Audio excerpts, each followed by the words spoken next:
عبدالرحمن رحمانوف هرچند شناسنامه کاغذی داشت، در عوض معادل $10 شناسنامه پلاستیکی گرفت تا سیم کارتش را از نو به قید گیرد. گپ در مورد سیم کارت ها شد که اگر تو عوض نکنید شناسنامه سیم کارت رو نمیتونن تا ماه آگوست بود. همین معلومات ها با این خاطر من پیشکی خودم رفتم.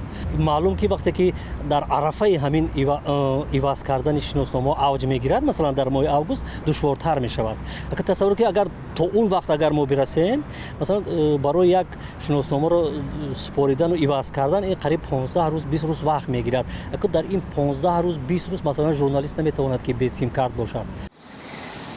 تا انجام مهلت عوض کردن شناسنامه های کاغذی با شناسنامه های پلاستیکی برای دریافت سیم کارت 4 ماه دیگر مانده است، ولی تلاش مردم برای گرفتن سندهای نو خیلی سست به نظر می رسد.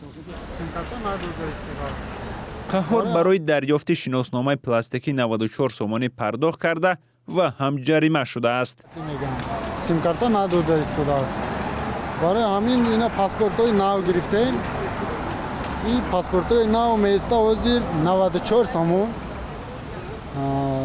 باینی 21 روزده میگیری. همین یک مهلتش بود شده. شما جریمه سپردید؟ ما جریمه چند سومون؟ 55 سومون. مسئولان خدمات علاقه تاجیکستان میگویند در شناسنامه های کاغذی ایز یا نقش انگشت و نوع خون جای ندارد، ولی در شناسنامه یا کارت های نمونه سال 2014 چنین معلومات وجود دارد. این معلومات برای زودتر معین نمودن شخصیت صاحب سیم کارت کمک میکرده است. مسئله دیگری که ساکنان را نگران کرده است، جریمه و سرنوشت ناروشن سیم کارت ها پس از ماه آگوست است. مسئولان وزارت کارهای داخلی بدون گذشتن مهلت شناسنامه جریمه کردن را رد میکنند.